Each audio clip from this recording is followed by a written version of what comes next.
Good morning. I'm Randall Reeder, I guess Executive Director of the Ohio No-Till Council, and we want to welcome you to our spring Ohio No-Till Field Day. We're at the Dave Brandt Farm, and of course we're going to welcome you here.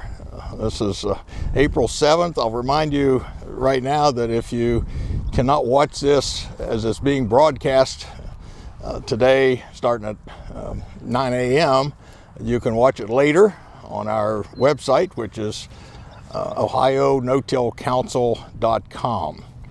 So, Dave Brandt, we're glad to be back on your farm. We're not in your Brandt Farm Convention Center today. No. It's a beautiful morning, Randall, and we're here in a cover crop field that was planted after rye was taken off, and we'll go to corn here this spring. Probably around 15th to 20th of May, we'll be planting corn in here.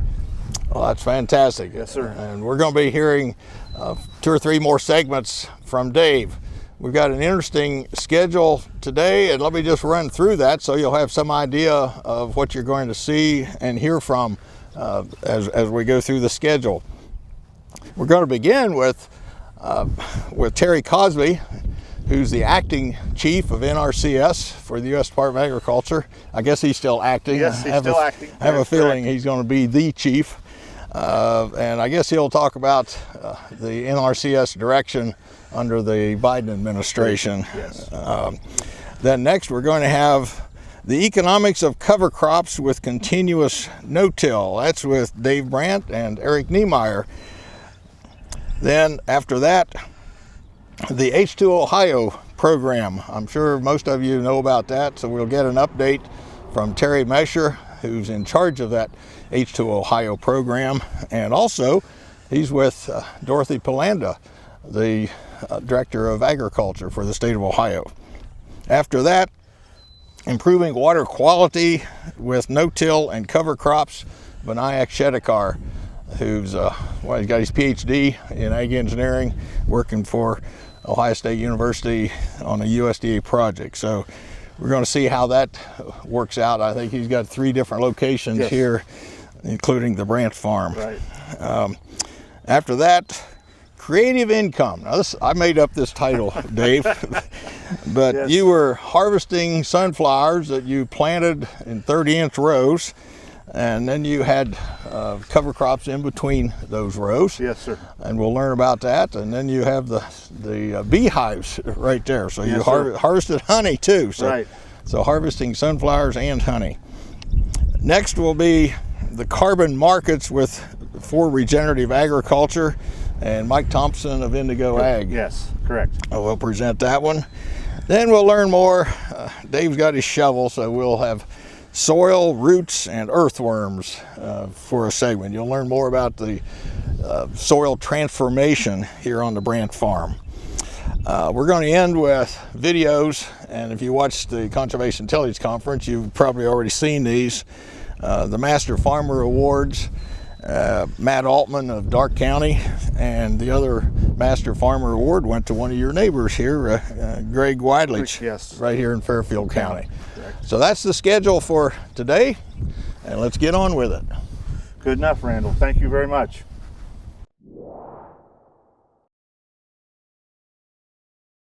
Hello, attendees. I'm Terry Cosby, Acting Chief for the USDA's Natural Resources Conservation Service. It is an honor to visit a few minutes with you during today's virtual field day. Like you, we wish it could be in person, but I think we're all finding virtual has proven to be a good standby until we all get together again. As many as you know, when I'm not serving as acting chief of NRCS, I serve as the NRCS State Conservationist for Ohio. I've held that position since 2005. Let me say, it looks to be an outstanding informational agenda on tap today. Dave Brandt is a legend in the world of conservation, soil health, and no-till systems. And I have no doubt you will learn a lot from him and the other speakers today. During my 16 years in Ohio, I've worked closely with Dave, consider him a friend. And most of you might not know, I'm also his neighbor, and I can almost see his house from here and wish I could be with you today. He and our field staff have an excellent relationship that is important to getting conservation on the ground. Day in and day out, NRCS works to deliver upon missions of delivering conservation solutions so agriculture producers can protect natural resources and feed a growing world. This mission meets our vision of a world of clean and abundant water, healthy soil, resilient landscapes, and thriving agriculture communities through voluntary conservation. If you think about NRCS vision, you will see it ties directly to the focus of today's field day: healthy soils, resilient landscapes, and thriving agriculture communities. With that said, let me take a minute to share my priorities for 2021. As you listen to these, you will see our agency's priorities focus on you, the customer, voluntary conservation, and our working lands. These priorities are: number one, implementing and delivering the 2018 Farm Bill to our nation's farmers, ranchers, and private forest landowners. Number two, streamline our processes and program delivery to best serve our customers. Number three, better understand our customer needs and improve overall customer service. Number four, increased internal mentoring, training opportunities, and experiences that collectively involve staff, customers, and partners. Next, expand focused outreach efforts to increase agency awareness among populations of young, beginning, small, veterans, and historically underserved farmers and ranchers. And then lastly, evaluate the importance of soil health across our agency's outreach and communication efforts to further enhance and promote the delivery of soil health principles to staff, customers, and partners. To accomplish these priorities, it takes all of us working together. Partners with individual farmers, ranchers, forest landowners, and tribes are vital to our success. Industry partners are also an important part of the so-called fabric that weaves the nation's conservation outcomes together. At the core of natural resource management is conservation planning, working one-on-one with producers. NRCS works to help develop conservation plans and solutions that meet an individual's working land's goals and objectives. The agency conservation technical assistance program authorized some 6,000 employees across almost 2,400 field offices to accomplish this one-on-one work. Our agency missions comes from the 2018 Farm Bill and the state and national supportive initiatives. As many as you know, our most popular Farm Bill program is the Environmental Quality Incentive Program, or EQIP. We also had a Conservation Stewardship Program, which rewards ongoing stewardship practices as the agriculture community and others initiatives that impact Ohio's includes our efforts through the National Water Quality Initiative and the Washington Lake Irrigation Initiative. Now let me give you a snapshot of Ohio's NRCS Farm Bill assistance efforts. In fiscal year 20, Ohio NRCS obligated 1,426 applications across all programs. For EQIP, Ohio allocated more than $22 million, covering 128,000 acres. $7 million of those EQIP dollars funded nutrient management, cover crops, and residue and tillage management conservation practices. Additionally, Ohio obligated $22 million for conservation stewardship projects. There are nearly 700 active CSP contracts on the books serving 254,000 acres, in turn helping farmers build on existing conservation efforts while strengthening operations. Well, I think what I just shared highlights the agency's producers and partners' commitment to conservation, nutrient management, and soil health, while continuing to build on existing conservation efforts to strengthen operations. As we look into the future, NRCS remains your steadfast conservation partner. You, our customer, is who we show up to work every day to serve. That doesn't change. A couple of efforts you will see reinvigorating stronger and more focused agency and USDA is in the area of climate change, environmental and social justice. Some terminology you have likely come across in our department's news releases. Climate smart ag is some terminology to watch for, along with carbon sequestration and services to all historically underpopulations and urban producers. With that said, I'm excited about the future of Ohio agriculture and its industries as we move through the next few years. I encourage you to listen to each speaker closely. Take notes, ask lots of questions, and as always, reach out to your local NRCS field office at your area's USDA Service Center. Thank you for letting me take a few moments today to share with you. And as I said, I wish I could be there in person. And congratulations to Dave and the outstanding work that he's doing and hope you have a successful field day. Thank you very much.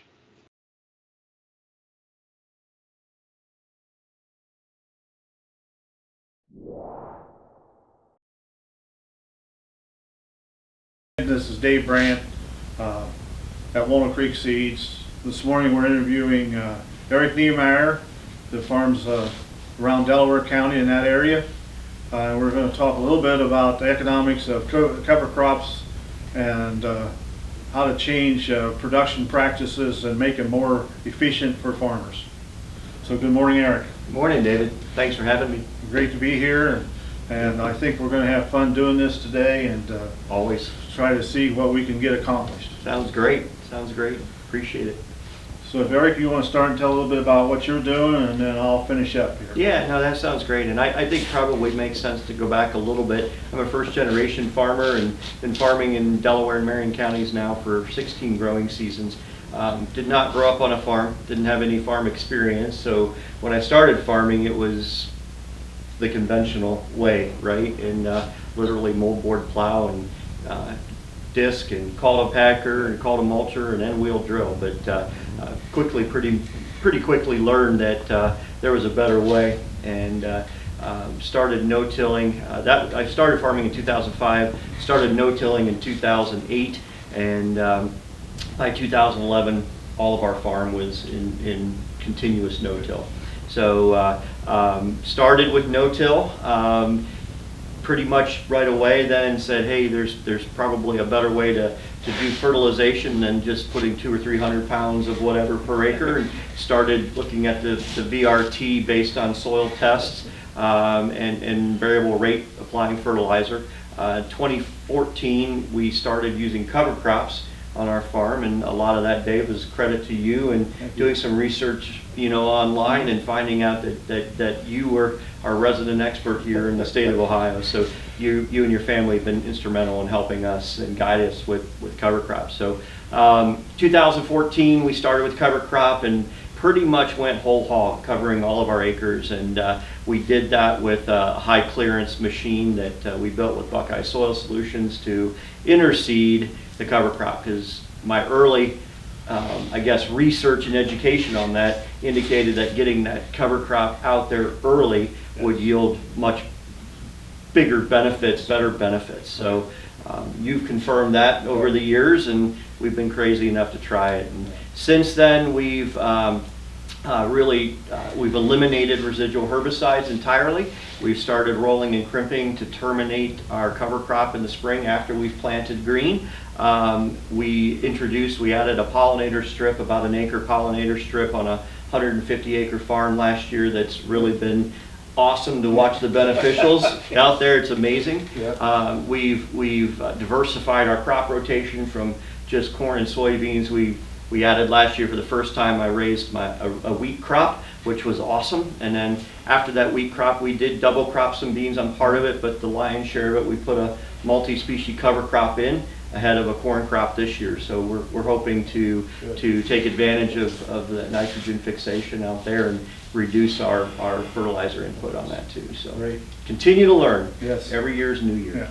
So with your high boy seeder, how have you learned any good species that we need to think about as you're going in to do these interseedings? At what stage of corn do you like to run into? Yeah, so there's a lot to unpack there in that question.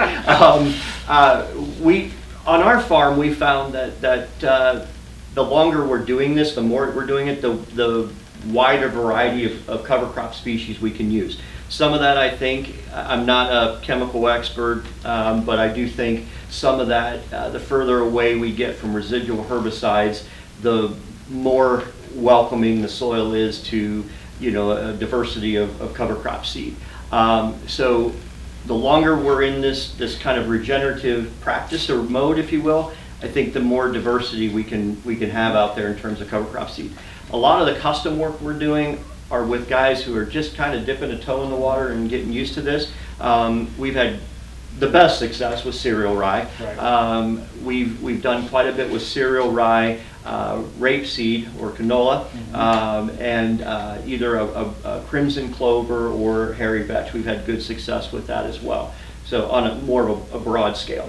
So I don't, we've not really had anything that we've felt was a pure failure with the high boy, but certainly, the smaller seeds tend to be a little bit better, and you get more of them out there. In terms of stage, we've tried some different things, and I think in our experience, we found that going in, just after tasseling, we tend to have the best results of interseeding. But to be real honest with you, the last year, 2 years, we've really kind of started to experiment more with going out there earlier and earlier and earlier. We've had some weather issues here in Ohio the last couple of years that made it difficult to get out there too early, and then last year in particular, it dried off and stayed dry, and so we didn't have the success we were hoping for. But that's, I think, one of the biggest things I've learned on this journey is that every year is different, and we have to be willing to experiment and try new things, and sometimes it's going to work and other times it's not. So yeah. How do you determine how to reduce your nutrients as you're using these covers? This is okay. That's a good idea. Yeah, somewhat. Right. As I mentioned before, I'm not an agronomist. I'm not a chemist. There's a couple of folks that I trust and I talk to in that world. Remembering that some of those folks are the people that are selling that product too, right. So they want to sell you more of it. And I kind of weigh that. I do a lot of listening and studying, and especially the last 18 months or so, it's been a lot of YouTube and the web. Right. Experts like yourself and Rick Clark and Gabe Brown and Ray Archuleta, and hearing that sometimes you just got to be willing to take that step, take that leap. I mean, Gabe in his book Dirt to Soil, he talks about how he had a 4-year experiment that was really forced, and you kind of tend to learn sometimes by those types of things. So we started initially trying to understand what the soil nutrient and the soil health tests were telling us, and make those nutrient decisions based on that. I struggle with finding a science there, but we just continue to back it off, and we're continuing to do that. So we've not gotten to a point yet where we've been able to eliminate the commercial fertilizer, but that's what we're heading towards. And quite a lot of reduction, I assume. Yes. Significant reduction, particularly on the potash and nitrogen at this point. Yeah.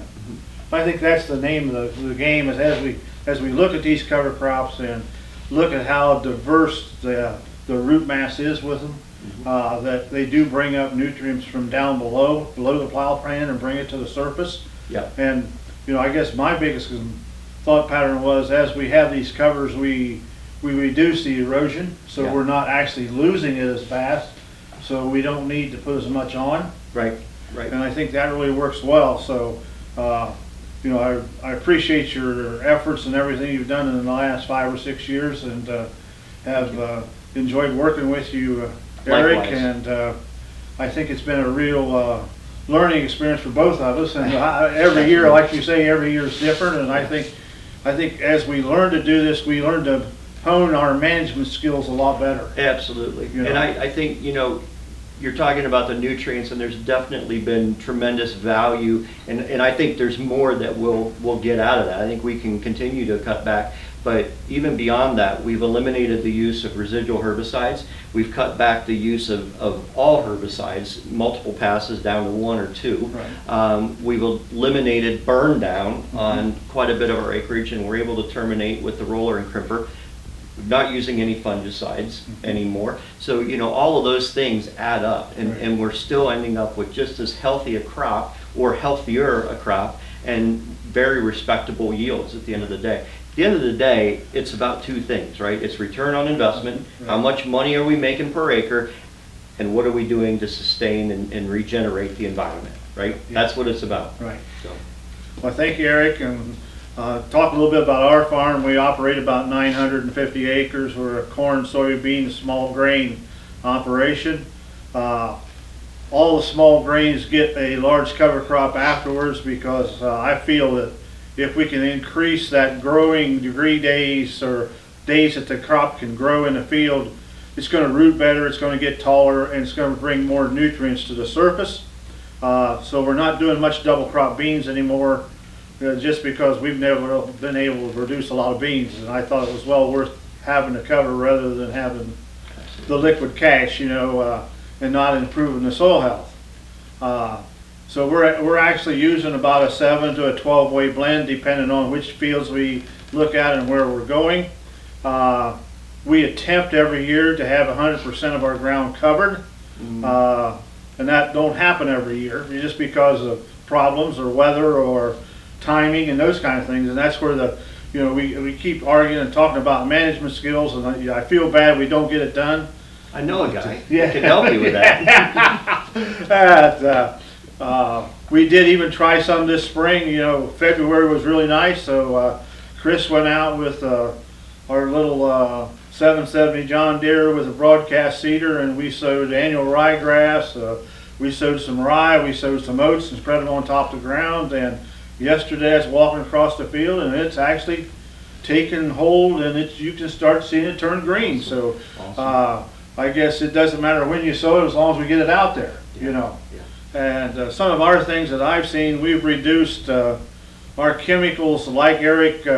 We're not totally chemical free, but we've reduced down 60 to 70% from what we were doing before we were using covers. We're down about 60% on nutrients, and most of that nutrient now is just a little extra nitrogen every now and then for the corn. Our annual nitrogen rate's probably going to be between 60 to 90 pounds per acre on our cornfields. A little bit more fertilization on the wheat because we don't have a cover crop ahead of the wheat because of the soybeans. So that's where we put some starter fertilizer on there to help that wheat crop be, or a small grain crop to be more productive. The things we've seen is the nutrient density of our grains, and I was talking to Eric a little bit ago about it, and we have corn running 9% protein coming out of the field. It goes to ADM or wherever it can go to so we can get a nice market for. We've been growing a little bit of open pollinated corn just to see how it's going to yield, and it's about 120 to 140 bushel yields, but it's run about 13% protein, and we just grow about 10 acres of that, so we have enough shelled corn to feed our cattle and hogs and don't have to buy much bean meal, and that really helps there, you know, when you're not buying that extra protein. And for some reason, the hair coat on the cattle, and of course the pigs are more happy, and we're just real impressed with what we're seeing feeding some open pollinated corn. It's got to make you feel good too, knowing you raise it right here on the farm. And what we do, we just clean a little bit of that shelled corn and replant it every year. Since it's open pollinated, not a hybrid. So you know, I'm starting to be like Gabe. You know, Gabe says he grows a lot of corn for $6 or $7 a bushel. You know, so instead of paying for seed corn price. But and we have eliminated fungicides and insecticides in the last 4 years. We've actually been planting naked seeds and getting along fairly well with that. Now we're not planting early. I think if we were planting April 5th or April clear into the 1st of May, I would probably look at treatment on corn just because the soils are not warm enough to get it to sprout right away and come. But we've backed our planting dates up probably 2 weeks. Have not seen anything with yield loss or dry down. We've moved up our maturities like 1 or 2 days lengths of maturities. We went from 3.5 beans to 3s and 2 9s, maintaining 70 bushel bean yields and 60 bushel bean yields on them, and I'm real impressed with that. That's and awesome. I think that's one thing we need to look at, and that allows us maybe to be a week and a half sooner harvest on our soybean crop, which gives us another week to get cover crop to grow. Exactly, and get that wheat in the ground timely too. Yeah, So, get the small grains in. It works really well. Yep. Yeah, we did a couple of years ago eliminate the seed treatment on our soybeans, and that's saving us $6 to $10 a unit as well. And took another page out of Rick Clark's book, and never plant corn before Mother's Day. So we've been last couple of years planting beans earlier, and doing just fine with that. Yeah. We've reduced our population. Actually, we actually increased our population when we did away with the seed treatment from 120,000 to 125,000 to 140,000. So a little bit more seed cost, but eliminating that seed treatment is healthier for the soil, Right. and it ultimately is less expensive. But getting those beans out there and planting some of that early, to your point on the corn side of things, planting it after Mother's Day. This year Mother's Day is May 9th, I think. Yeah. You know, it's a couple weeks later, but Right. I don't expect there to be any No, I yield drag at all. Right. So, Well, again, I want to thank you, Eric, and I think that'll be all we'll add on the economics of what we're doing on our farms. Thank you very much. thank you. I'm Jan Lehman. I'm a general partner in Lehman Farms LLP at Kenton, Ohio. We are a continuous no-till operation, corn and soybeans. When I look at the future of agriculture in general and our operation, I see a lot more alignment with end users. We raise non-GMO corn and non-GMO soybeans, as well as GMO corn and soybeans. And the food manufacturers, food processors are starting to become interested in traceability. As we go forward, I see that increasing. Farm size is very rapidly increasing. We've rapidly increased here. We're up 30% in a couple of years here. So I think that trend continues, and so the interest in where and how your food is produced is gaining steam. I think the Soybean Council is working very diligently to ensure the future of bean production in Ohio with non-GMO work, with new use and development. You know, I think it's done a world of good for us in foreign markets.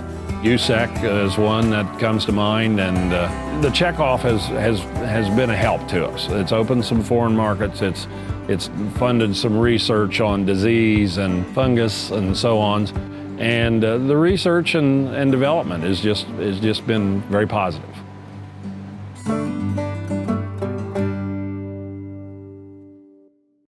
Our next segment is presented by Terry Mescher and our Director of Agriculture here in the state of Ohio, Dorothy Pelanda. They're going to provide an update on the very important H2 Ohio program. So here's Terry and Dorothy.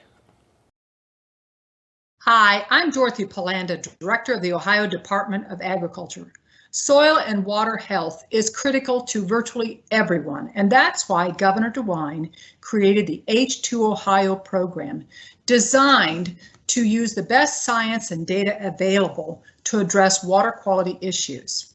The Department of Agriculture focused its efforts in the first year on the Maumee Basin, identifying 14 counties where we would begin our work of offering financial incentives for producers to engage in one or more of 7 practices designed to keep water and nutrients on the land. You know, the producers' response to our proposed program was overwhelming. We have almost 1,900 producers involved in numerous projects of these 7 practices, and involving almost 1.1 million acres of cropland in the Maumee Basin. This past month, we began our first payouts based upon verification that the producers were engaged in these practices. And we anticipate, based upon the science that's available to us, that in this very first year, we will be able to see a 10% reduction in the phosphorus loading based upon the practices this first year. This is budget season for the Department of Agriculture and all departments in the administration, and our proposed budget for the next biennium proposes that we expand the H2I program in 3 ways. 1, we will continue to work with the original producers in the 14 counties by having them sign up and re-up for a second year of those same practices. 2, we will expand the H2 Ohio program to an additional 10 counties. And 3, we will be able to begin implementing the provisions of House Bill 7, which requires the Department of Agriculture to appoint 7 coordinators for the watersheds in Ohio. These coordinators will issue a report that identifies the farming practices, the water impairments, and the topography of each of these watersheds So that really it's the beginning of H2 Ohio as we move statewide. I couldn't be more proud of our team at H2 Ohio, and with that, I'd like to introduce Terry Mescher from the H2 Ohio program to tell you more about our conservation efforts in the state. Terry? Well, hello, my name is Terry Mescher. I'm the H2 Ohio Program Coordinator for the Ohio Department of Agriculture. I appreciate the opportunity to give you all an update on where we're at with the H2 Ohio program and what our goals are for the next couple of years. Next slide, please. When we look at H2 Ohio, from ODA's perspective, our main objective through this program is to improve water quality. Initially starting with within the Western Lake Erie Basin, but we're going to do that, and we're going to accomplish that through the implementation of several conservation practices. We look at our conservation practices focused in three primary areas. First and foremost is nutrient management. The water quality issues that ODA is concentrating on first and foremost are phosphorus and nitrogen, but we're also looking at practices to reduce erosion through better soil management or reducing erosion. And then lastly, looking at water management practices. Next slide, please. If we look at our practices, really our suite of practices that we will be offering through H2 Ohio long-term come down to 10 practices. We're looking at nutrient management plans, variable rate fertilizer application, subsurface phosphorus placement, and manure incorporation. Those are really our nutrient management practices where we're looking at how much and what form and what timing we have these nutrients going out onto our cropland. And then we're going to start to transition to looking at some more erosion management practices with conservation crop rotation and overwintering cover crops. And then lastly, for the 7 practices that we're offering currently, we're also looking or transitioning then again to water management with drainage water management structures. At this point in time, ODA isn't going to be offering any more practices than these 7. The 10th practice there, the flow through wetlands and headwater and coastal flow through wetlands, DNR is making a large effort to institute those. And we're still exploring the best ways to implement the riparian forest buffers and the 2-stage ditch practices within H2 Ohio. So at this point in time, we're concentrating on the first 7 practices listed on the screen. Next slide, please. If we look at our method and our approach to the H2 Ohio program, really the voluntary nutrient management plan is the foundation for the program. Every acre of cropland that is enrolled in the program will be required to have an approved nutrient management plan on those acres to receive any of the incentive payments through the H2 Ohio program. And within that nutrient management plan, we're going to require the use of current soil tests to develop the nutrient recommendations. And when I say current soil tests, we're talking about soil tests that are less than 4 years old. And those recommendations also have to be consistent with NRCS's nutrient management standard and or the Tri-State Fertilizer Guide for the development of recommendations for nitrogen, phosphorus, and potassium. Next slide, please.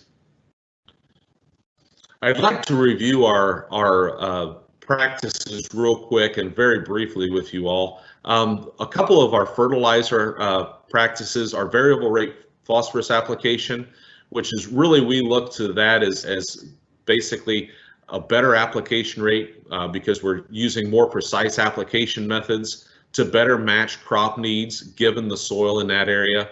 And our second fertilizer application practice is the phosphorus placement.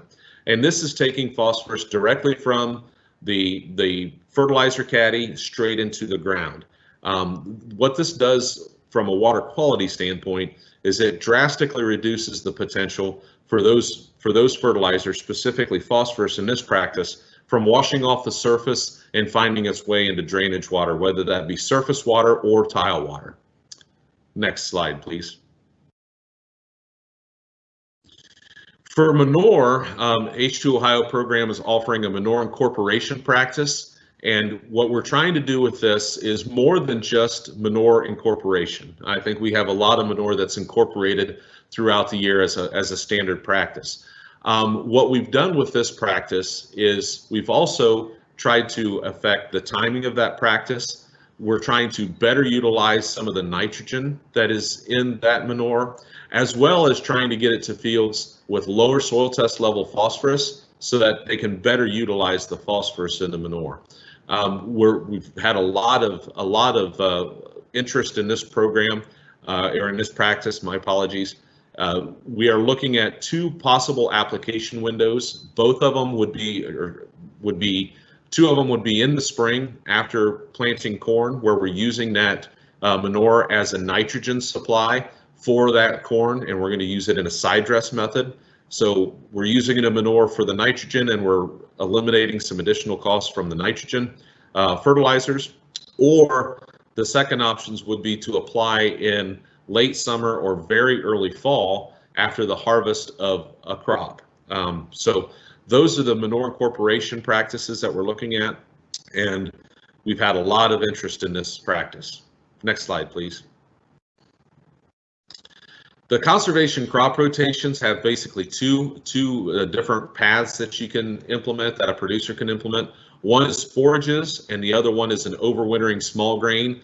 Those overwintering small grains would be wheat, barley, and potentially rye.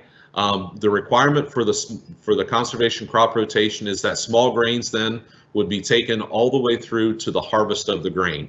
We'll have some other options if folks want to put a cover crop down, but for the small grains, we're looking for that crop to be taken all the way through to harvest of the seed itself or of the grain itself.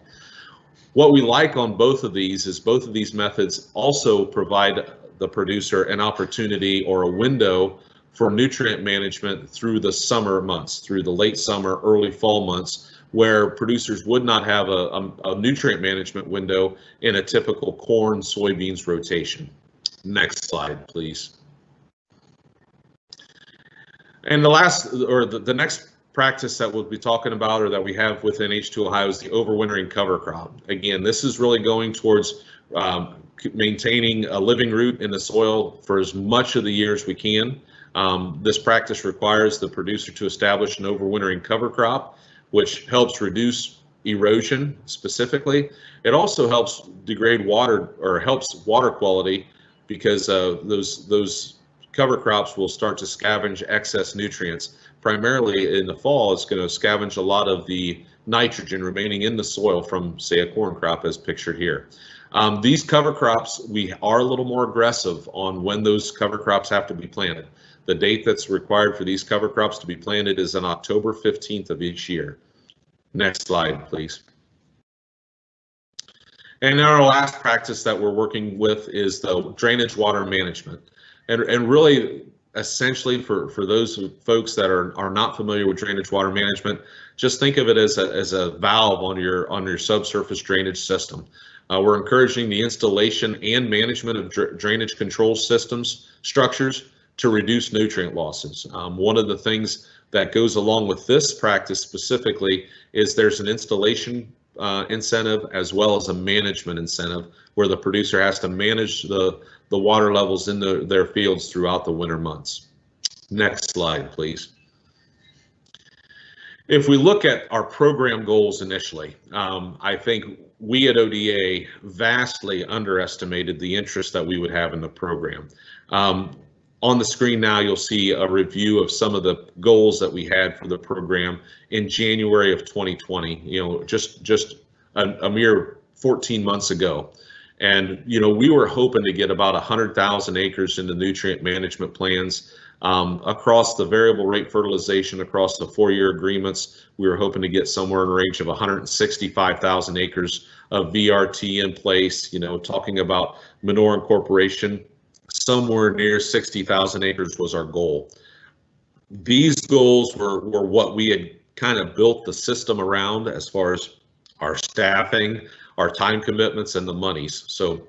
But you'll see in the next slide that we way underestimated program interest. Next slide, please. As I mentioned, the program interest, as we opened up the application period in February of 2020, very quickly we saw that interest was going to exceed our wildest expectations.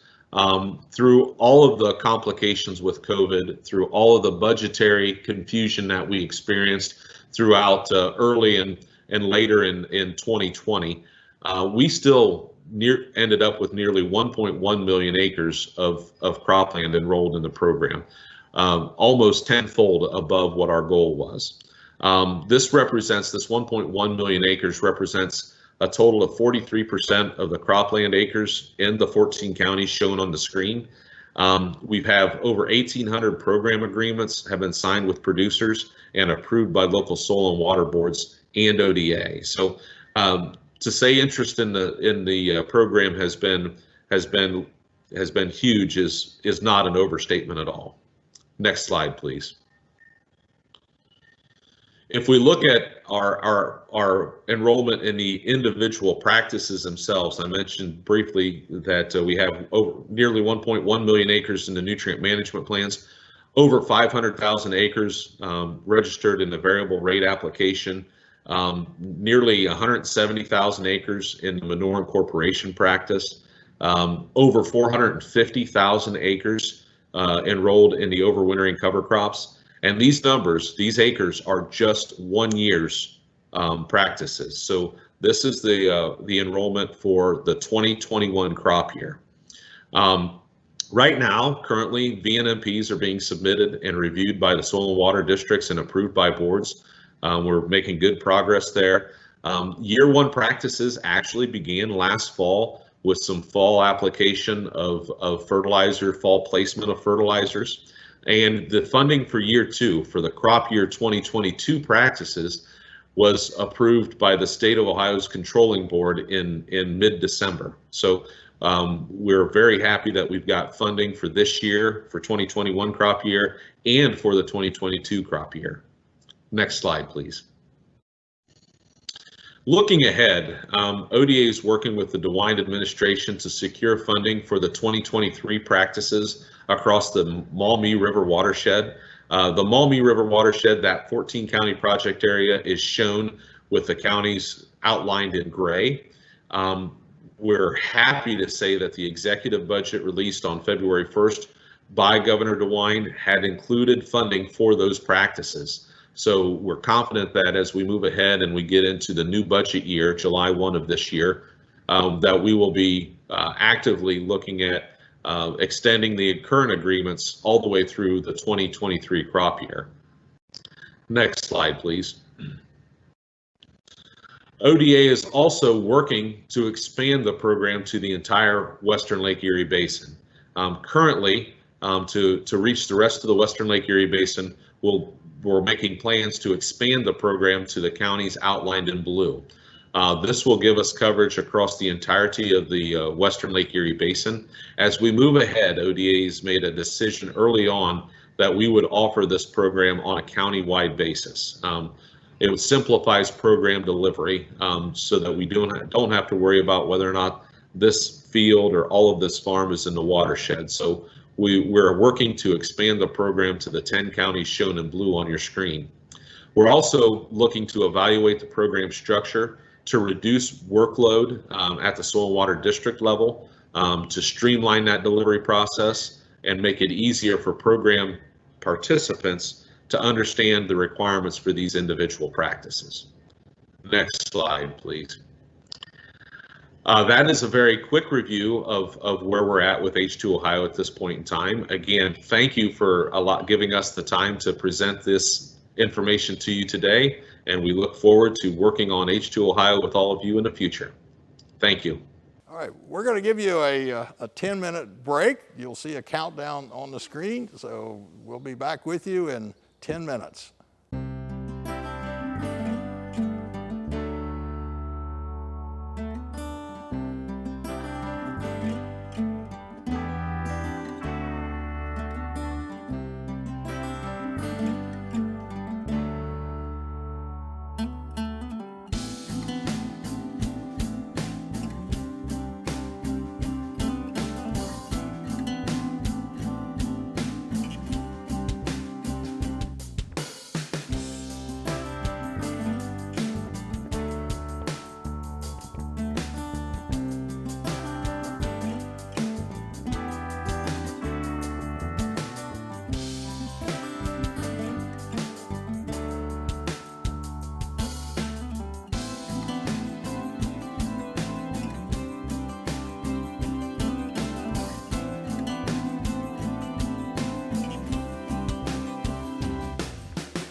For our next segment, we have Vinayak Shedekar. He's a research scientist with Ohio State University in the Department of Food, Agriculture, and Biological Engineering.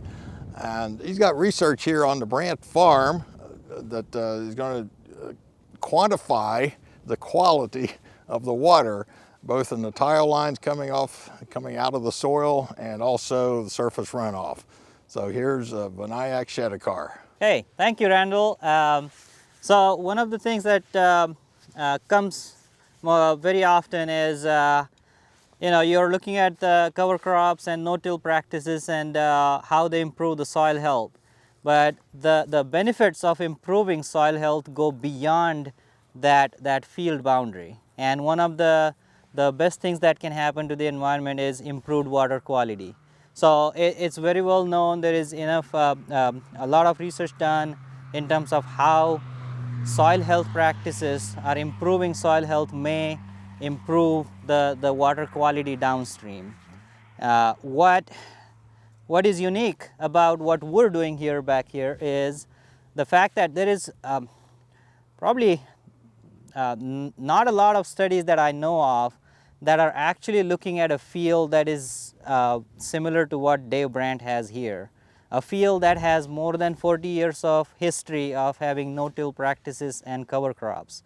So for these kinds of fields, what we define them as are mature systems.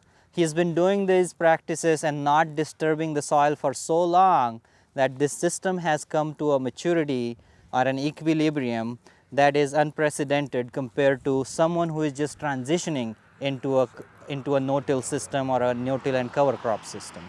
So Jerry Greiger, who was a state agronomist in Michigan, wrote an article for Soil Water Conservation Society a few years ago, and he argues that any system that has transitioned into a no-till or cover crops takes about 7 to 10 years just to get all the biophysical and chemical processes stabilized and to be called a true no-till or a mature system.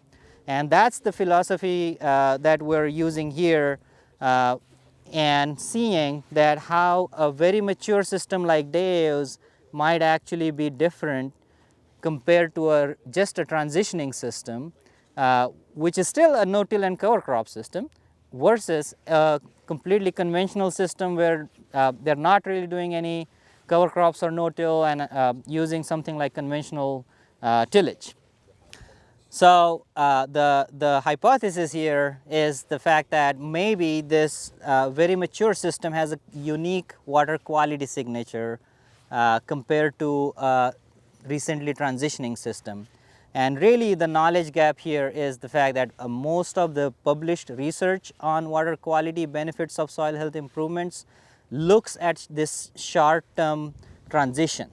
Most of the research that's published on water quality improvements is systems that are into 5 or 7 years of no-till and cover crops. There is very few studies that are actually looking at a field like Dave Brandt's, which is really long-term soil health improvement.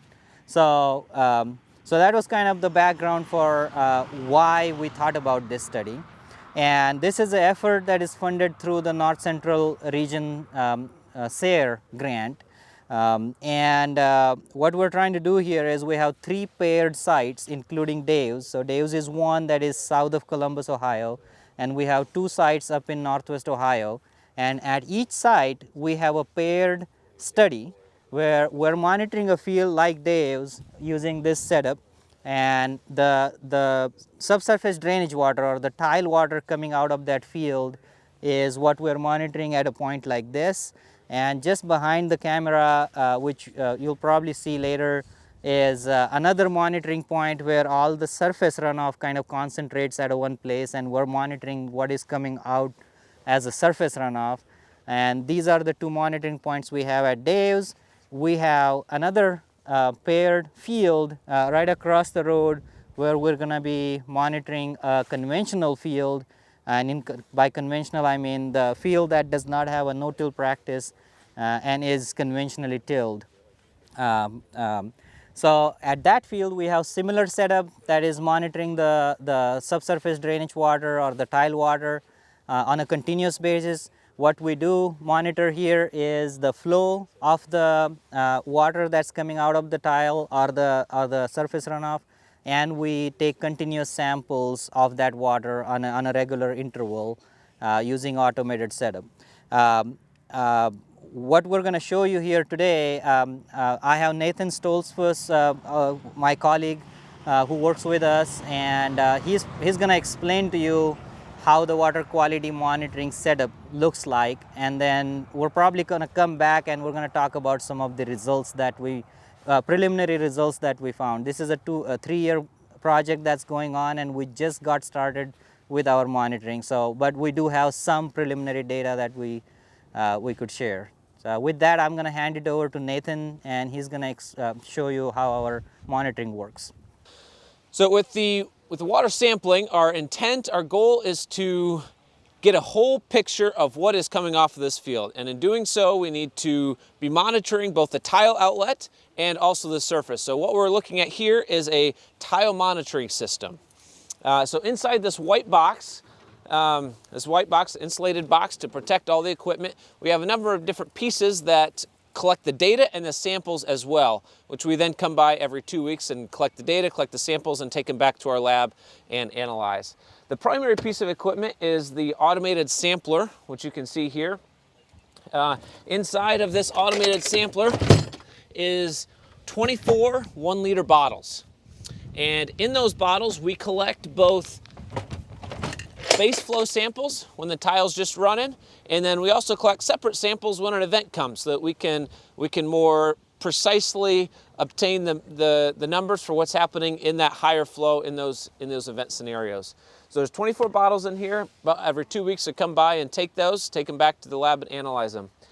Over here is kind of the brains of the system. This is the computer box that is monitoring, that is recording the level in the tile down there. So we have a weir in the tile, in the end of the tile, that allows us to correlate the stage, the height of that tile, to a flow measurement. So we are monitoring the stage of that tile, and then also a number of other parameters such as the velocity of the water coming out of that tile, temperature, and then this takes all those measurements and tells the sampler when and how to sample.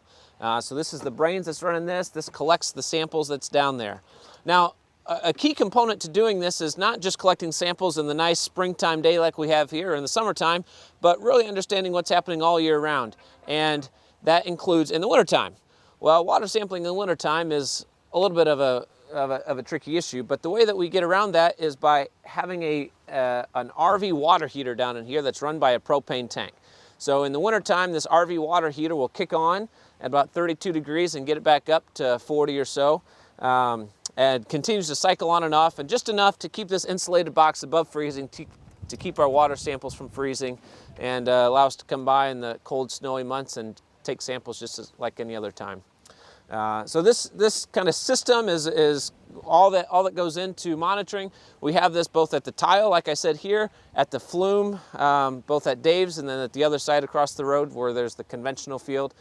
So this allows us to, the best as we can, quantify what's happening when we're not here, when the rain event comes, whenever that might be, and to really take some good measurements and start to understand what's going on. Okay, now that you got to see our field monitoring setup, I just wanted to take the last couple of minutes talking about some of the results from this project. Again, just these are preliminary results, and hopefully we'll have more comprehensive data towards the end of the project, which is in a couple of years. So with that, here is the some of the results with respect to the soil health differences. And again, just to remind you, what we're looking at is a field that is a conventional, typically a plowed field without any cover crops, a field that has been recently transitioned to no-till and cover crops, such as this one. And then we also took some samples from the field that Dave has, which has more than 40 years of no-till and cover crops as the history. And as you can see, there is clearly differences in the soil health, overall soil health, as well as some of the biological indicators or the soil organic matter for that for those systems. And a lot of times what happens is we tend to see the differences between a conventional and a healthy soil system per se, but we don't always get to compare a recently transitioned system with a more mature system, which is the unique thing about our project. So, so as you can see, there are differences in the soil health, and we are curious to see if these differences in soil health would mean that the water quality from these two fields, the transitional versus mature, is different. So just to remind everyone about the objectives of the project, but more also to recognize our collaborators on this. In addition to the monitoring that we're doing at Dave Brandt's, as I mentioned, we do have 2 other sites, and those are in collaboration with the USDA ARS Soil Drainage Research Unit here in Ohio, and another paired site with collaboration with Dr. Jay Martin in the Ag Engineering Department at Ohio State. So coming to some of the results that we're seeing, again, just to remind everyone that we just got started with the monitoring, so we don't have a comprehensive data set. But here is just a glimpse based on one event as an example. So early March, we had about 0.6 of an inch rainfall event in a day. And this shows the hydrograph, which is essentially the discharge rate that we measured at the tile outlets in these 2 fields. So the red dotted line is the conventional field, and the green solid line is Dave Brandt's tile outlet. And as you can see, just in response to the same rainfall event, you do see some differences in the way the hydrologic behavior is of these 2 fields. Some of these differences are definitely due to the differences in contributing areas. But what's more interesting, or what would be more interesting, is to see how the nitrogen or the total nutrient concentrations, for example, nitrogen or phosphorus, look like. And obviously I don't have a lot of time, so I'm just showing you one example for the total nitrogen concentration here. And again, that hydrograph is at the bottom, but these green dots are the concentration values we observed at Dave Brandt's tile outlet, versus the red triangles are the concentrations at that other field, which is the conventional field. You do see the higher nitrogen concentrations at this tile outlet versus the other. And the takeaway message here is there are differences. You cannot, at this moment, you cannot conclude if this field is doing better or resulting in better water quality versus the other. This is just one rainfall event. What we would want to see is data over a period of 2 to 3 years, typically over a crop rotation, be able to conclude anything. And then what we also want to see is the loads that we calculate based on the discharge and the concentration data. How many pounds of a particular constituent, for example, nitrogen or phosphorus, is leaving per acre of that field. And that is what wood does. So stay tuned. We will definitely have some more results as we go along. We're excited about this project. But meanwhile, if you do have on this, please feel free to contact me at this email address, and I'd be happy to get in touch with you. So with that, I want to thank Dave and the Ohio No-Till Council for this opportunity, and thank you all for your attention. Ohio Corn and Wheat is a trade association for grain farmers, and so it's one of those examples of being able to do more together than any farmer can ever do alone. So whether it's in public policy advocacy or in education, these are the key components of a good trade association. It's a group of us, because a lot of times just being one person in a small community, you don't have that voice. It's important for us to work together on the issues that matter to have a bigger voice. We're working on making our industry stronger, not only here locally, here in Ohio, but worldwide. We are great at growing grains here in the United States, but we also need to be great about getting those grains to consumers in other countries. They're there in those countries working diligently day after day to move our products to help us and help our markets around the world.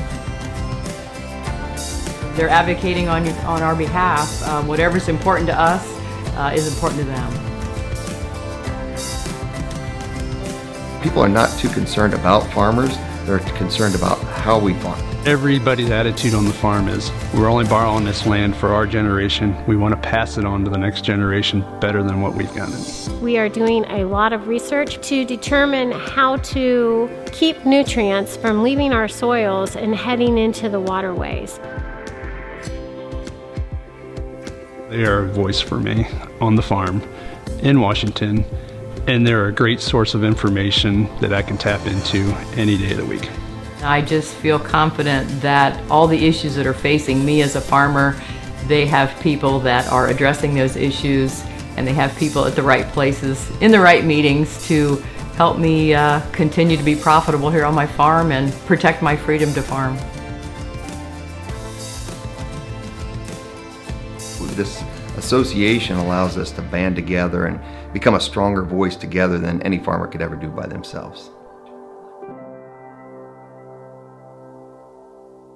All right, this year in August, we plan to have the field days or half days that were scheduled last year. We're going to be back at the same 3 farms. On August the 18th, we're going to start in the evening at 6 p.m.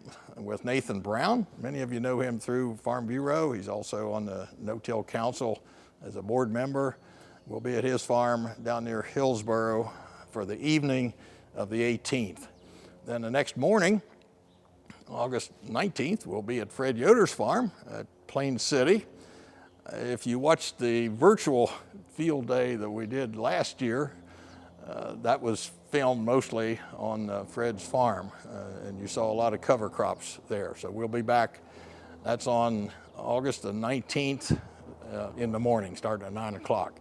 Then that evening, we go to Western Ohio, and Keith Kemp at West Manchester will be hosting that field day starting at 6 p.m. and we'll go till about dark.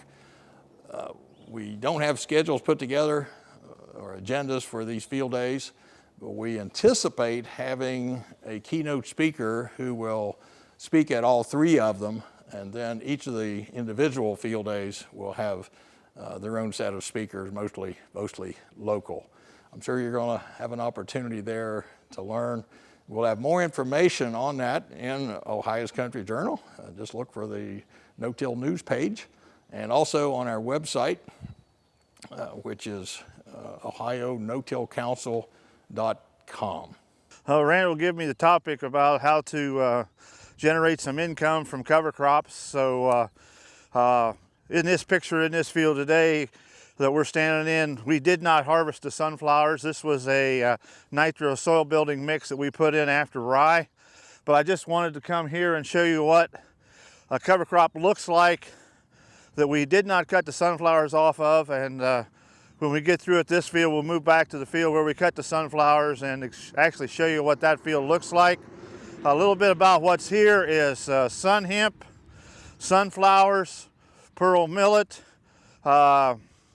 There's a little bit of radishes. There's Ethiopian cabbage here. There's crimson clover. There's hairy vetch, and then winter pea.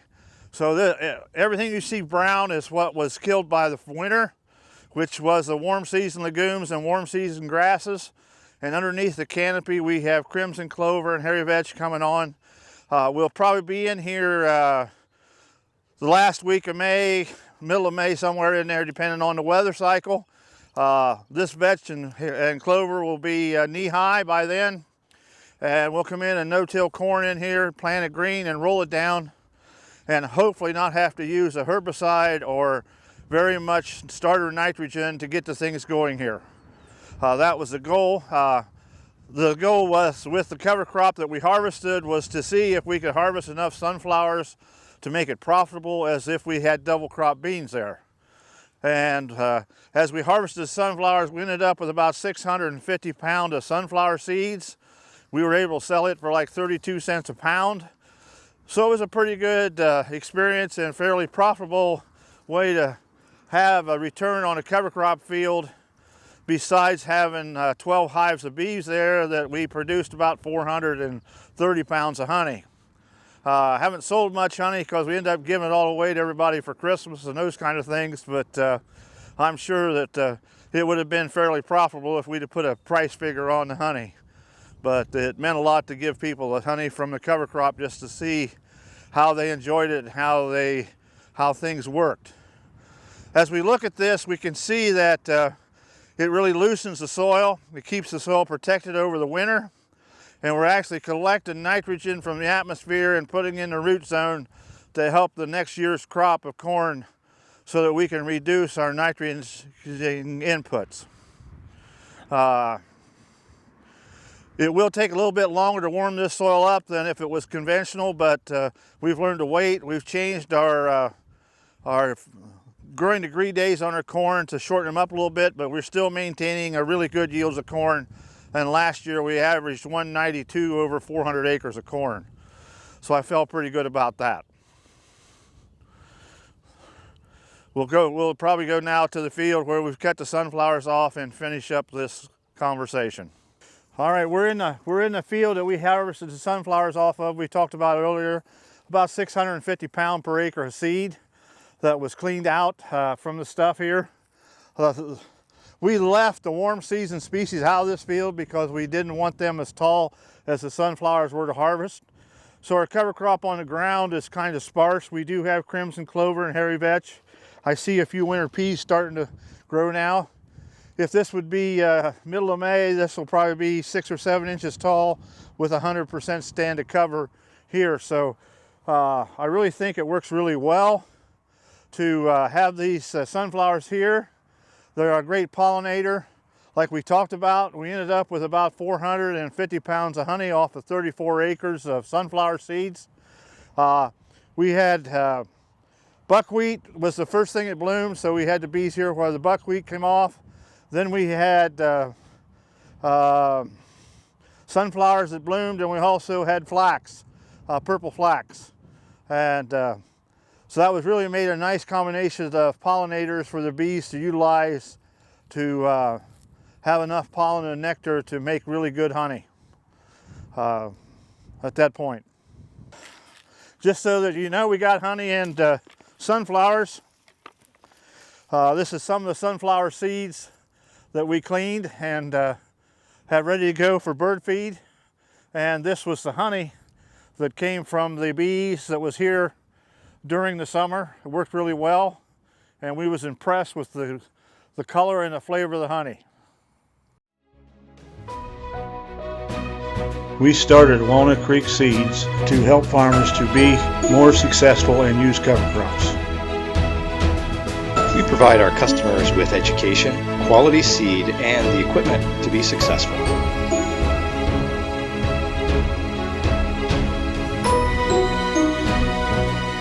Walnut Creek Seeds, making regenerative farming profitable. We're glad to have Mike Thompson from Indigo Ag to talk about the carbon credits that may be coming out for regenerative agriculture. Anytime you can have continuous no-till and cover crops and doing things that are going to keep things growing as much of the 12 months as possible, then you're going to be adding a lot more carbon to the soil. I'll also point out something I always do here before he comes on, that Whether you agree with climate change or not, it doesn't make a bit of difference. Anytime you can add carbon to your soil, you're adding organic matter. That's going to improve your soil and it's going to increase yields. So here's Mike Thompson. Hi, I'm Mike Thompson, Crop Production Specialist for Indigo here in Ohio. Thank you for joining us today and allowing us to take the time to present the Indigo Carbon Program to you. We believe carbon farming could be transformative for the farm economy. So we've designed the Indigo Carbon Program to help growers capture that potential upside in as many ways as possible. Indigo is backed by over $1 billion and an expert agriculture team. With Indigo Carbon, you can improve soil health and maximize profit in a data-driven way. You'll earn the highest value registry-issued carbon credits, receive support from agronomic experts, improve yields, and increase your farm's value over time.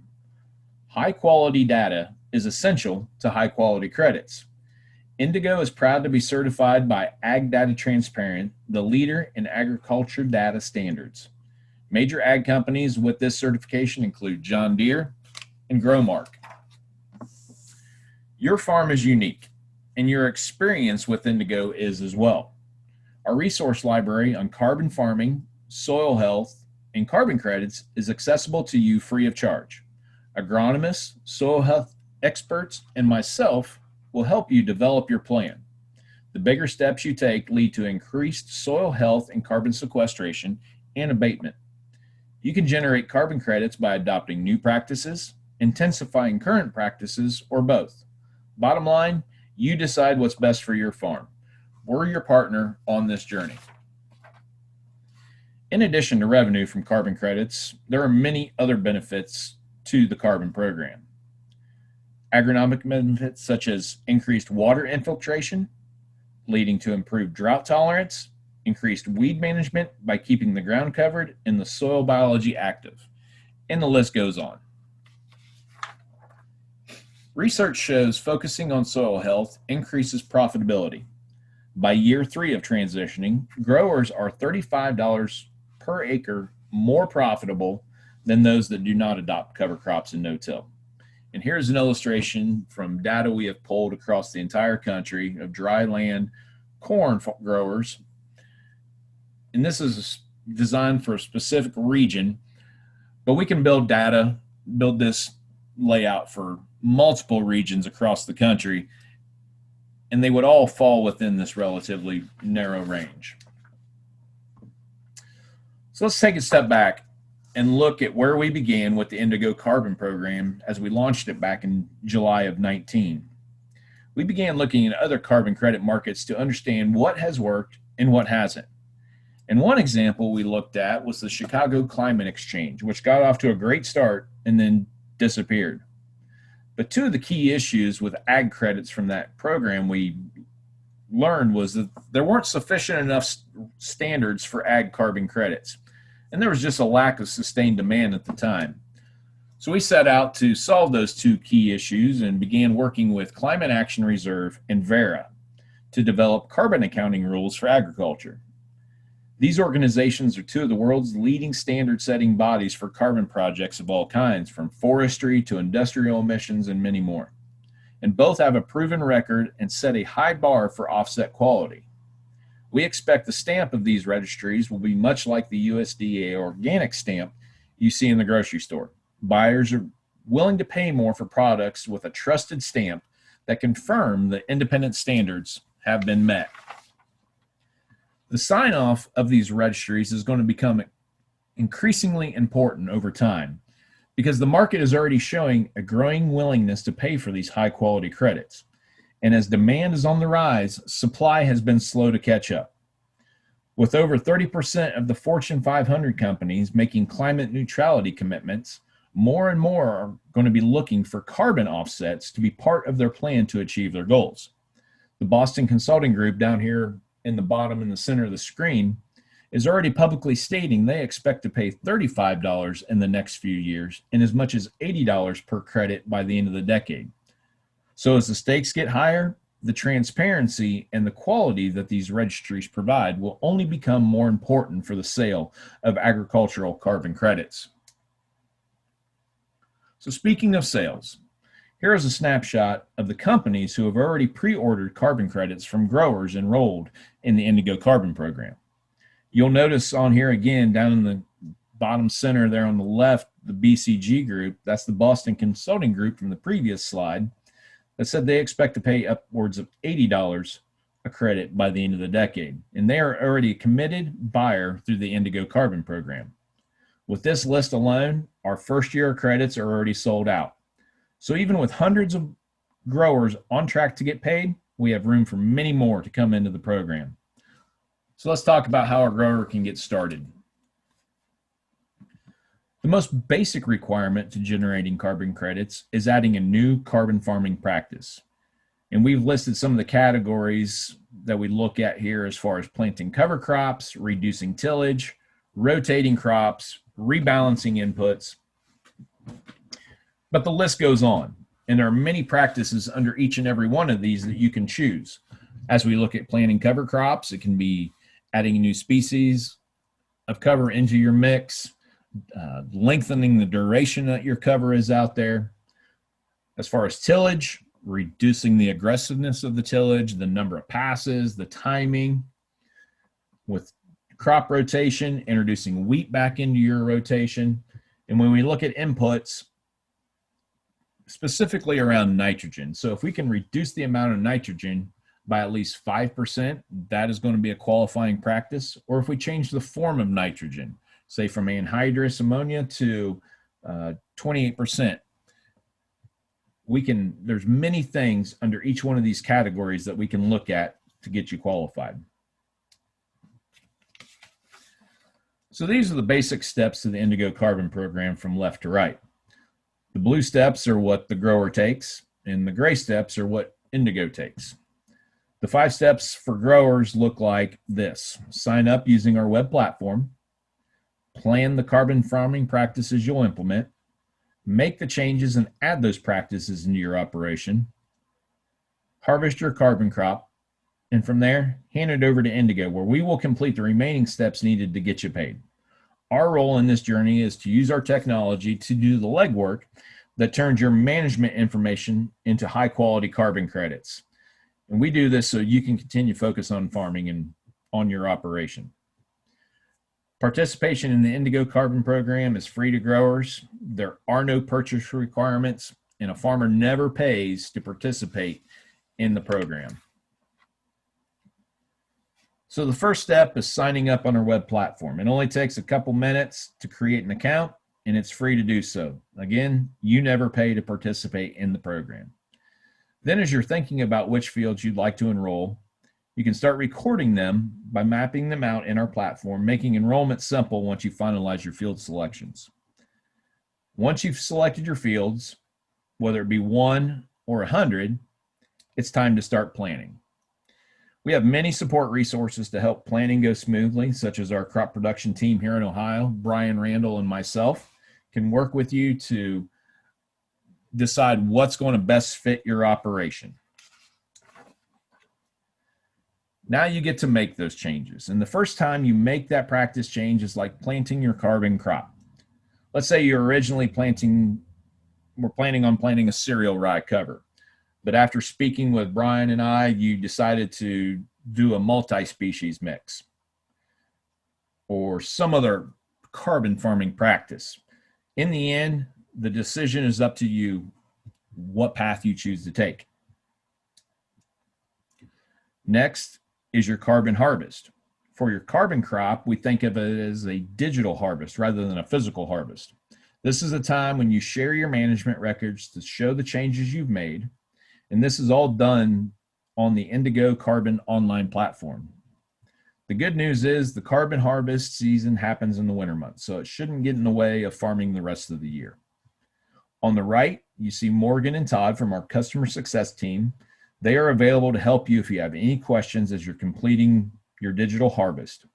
You can always chat with them directly from your Indigo Carbon account. Once you've finished your carbon harvest, Indigo takes it from there. Next step, get you paid. You can see the 5-year vesting period here. We we pay out over 5 years because as we sell these credits, these companies are looking for permanence. They want that carbon to remain in the soil long term. So the payment schedule, as you see here, credits you generate in year one, you are paid 50% of those upfront, 20% in year two, 10% the remaining 3. But as you maintain that practice you've implemented into your operation, these credits will start to stack on top of themselves and generate new credits as the years go on. So year 2, you've maintained that practice you implemented. You now earn 50% of those credits that you generated in year 2, along with 20% from year 1. Fast forward to year 5, you've generated new credits in year 5. You get paid 50% of those the first year in year 5, along with the other percentages from the previous years. And at that point, year 1 is fully paid out. Those credits then generated in year 5 are now paid out over a 5-year term. So if the carbon program sounds something of interest to you, you can go ahead and go to carbon.indigoag.net. You can create your free account, start exploring the program. Also, indigoag.com/events. We have many other webinars we hold, soil health experts from around the country that you can listen to and find many other things going on there as well. We hope to count many of you as our carbon farming partners in the future. Thank you for taking the time today to hear about the carbon program, and I look forward to talking with you in the future. Again, here's our contact, Brian, Randall, and myself. We both live here in Central Ohio, cover the entire state. Be glad to sit down and speak with you and learn more about your operation and see how the carbon program can fit into your practices. Thank you.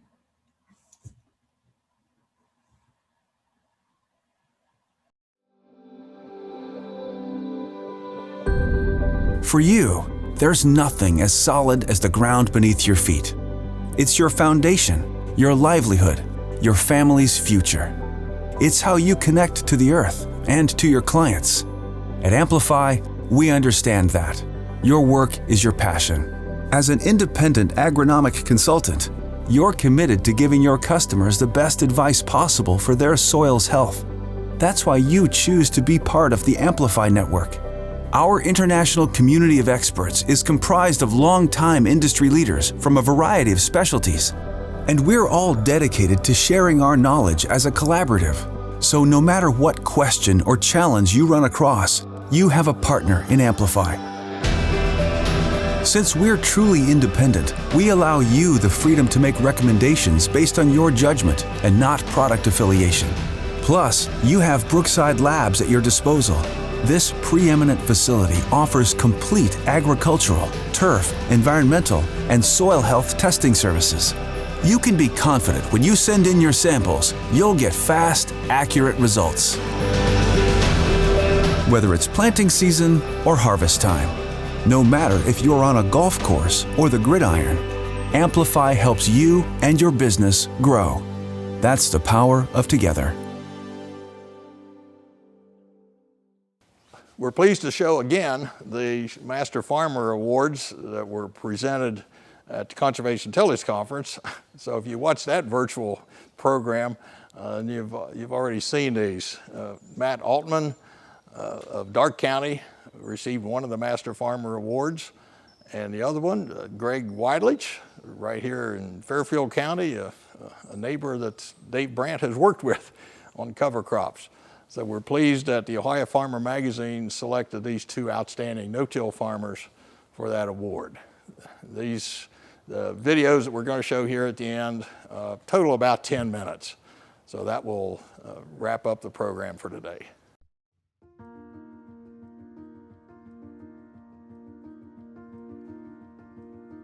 Waidelich. I live in Amanda, Ohio. I farm full-time. I have since the middle 70s. I grow corn, soybeans, wheat, cover crops, and I have some pasture land. My grandfather was a farmer. My dad was a farmer. I really didn't know what I wanted to do when I was in high school. I graduated in '69. That was during the Vietnam War. And I decided I wanted to get into agriculture, but I didn't know how I really wanted to get into agriculture. Went to Wilmington College. Kind of got to the point where I really didn't like going to classes that didn't pertain to what I was doing. So I kind of quit, moved back home, got married. My wife's name's Linda. We met in high school. The place that I worked at, which was a grain elevator, her mother was the secretary. Of course, I knew her at school, but we were bashful back in those days. We got married, I believe, in 1971. We have 2 children, a son that's 49 and a daughter that is 43. Thought I should try to get back into some more education, and I went to Ohio State for a year in animal science and ag economics. Uncle got in a car wreck. He couldn't farm any longer, so he rented me 34 acres. Back, I believe it was 72, and I used my father's equipment and farmed that 34 acres, and it just kept growing to what it is today. My dad kind of helped me in a lot of those aspects. I learned some things from college, and we tried them. Being he was old-fashioned, he was slow to change, but after he seen the benefits from the education that I got in college and the new things that we tried, he was all for it. And he was very conscientious about erosion, and we tried to conserve the soil as much as possible. And I seen the benefits of those crops growing in the field in the winter, in the fall, and the spring, because it held the soil in place, and there was more earthworms, more life in the soil. If you have more topsoil, consequently, you can raise better crops, and better crops makes you more money. When I saw your "Do You Know a Farmer Who Consistently Demonstrates Outstanding Farm Management, Innovation, Conservation, and Leadership," it spoke to me, Greg Waidelich. He wants to improve the ground. As soon as he buys a farm, he'll be calling me and saying, okay, I need to do this, this, this, and that on this farm to get it to where his standards are for that field. So we're constantly working with him to improve what's there and to make that better for future generations. I was kind of shocked. I probably would have never agreed to this if it wouldn't have been for Nikki Drake. She has helped design a lot of these conservation practices that I have installed on the farm. I guess you got to give Soil and Water a lot of credit for me getting this honor. I used to belong to a young farmers organization, but that was many years ago. I'm no longer a young farmer. We were involved with the local church, Lutheran Church. I have been on the zoning board. The zoning appeals board is to try to preserve the farming community.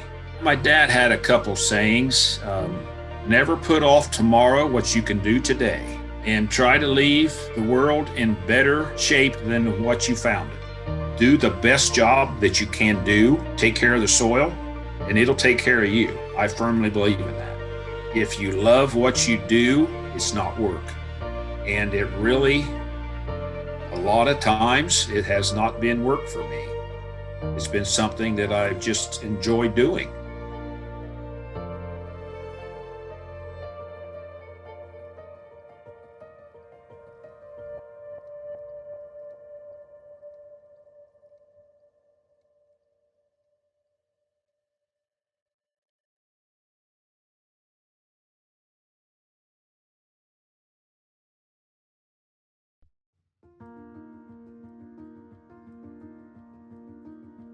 Hi, my name's Matt Aultman. I'm from Greenville, Ohio. It's just a little town in kind of west central Ohio.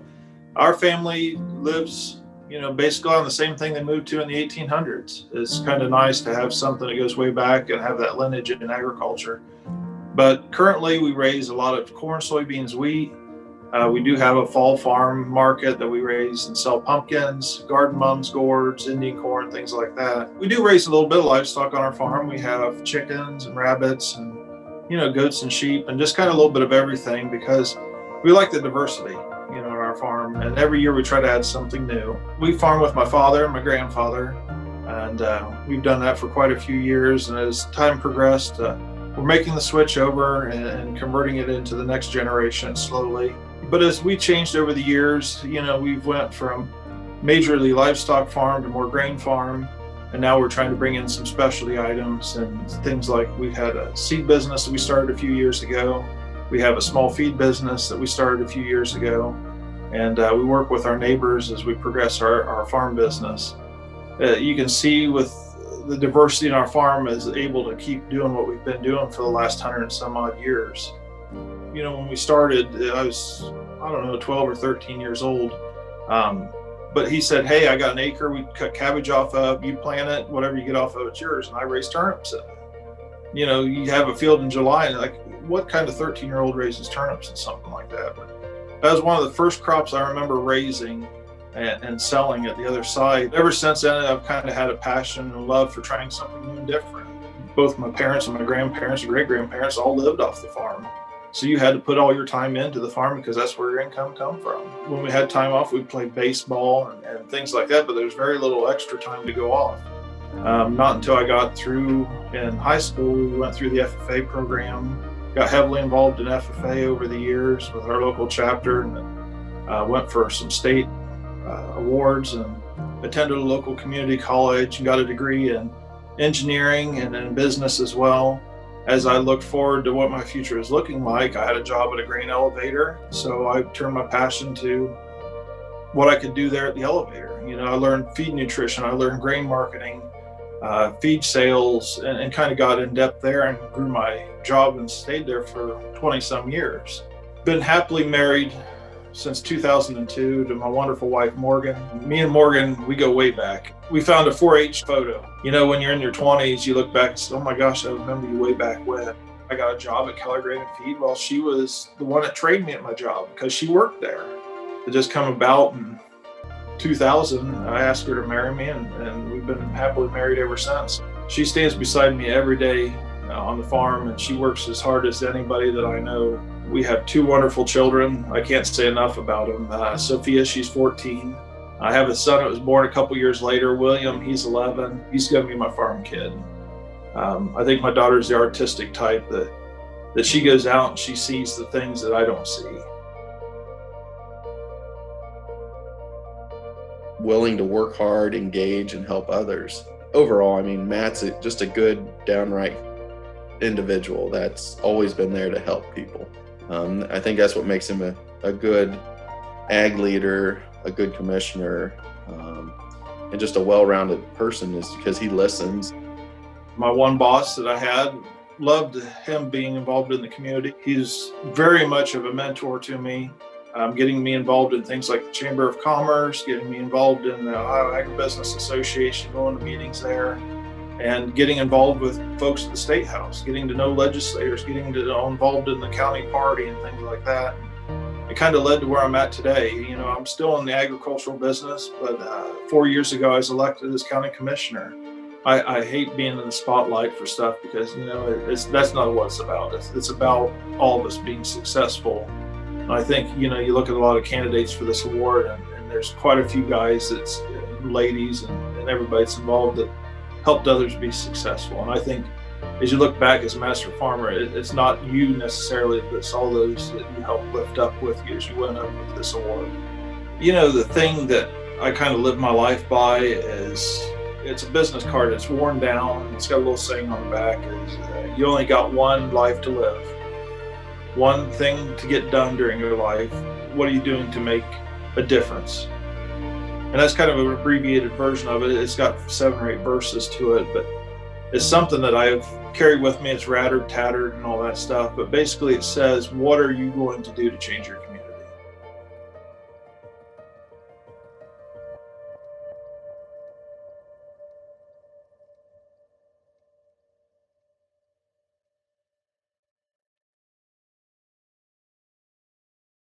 Well, as we're wrapping up this virtual tour of the Brandt Farm for our field day, I sure appreciate Ohio No-Till Council and all the efforts they go to help us promote conservation on the land.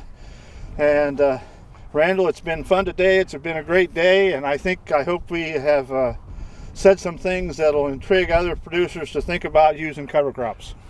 I think we've done really good here, Dave, as a virtual program. We thank all of our speakers who contributed to this today, starting with Terry Cosby. I want to remind you that if you didn't happen to watch all of this live on April the 7th, it'll still be on our website, OhioNoTillCouncil.com, and that's no-till without the hyphen in it. So it'll be available as long as you want to watch it and share it with other friends. I'll remind you that we're having the field days August 18th and 19th. You've seen information, details on that earlier in the program. And we're planning on that being live, yes, Dave. Sir. Yes, sir. Let's do that live. It's a whole lot easier, Randall, and we'll see. Doing virtual, I'll tell you. and we'll see. We're expecting that the December conference will be back at Der Dutchman. That will be Great. Live also. So it's been good, and thank you for watching. We'll hope to see you soon in the real life out at our field days. Yes, sir. Thank you, Randall. Thank you, Ohio No-Till Council.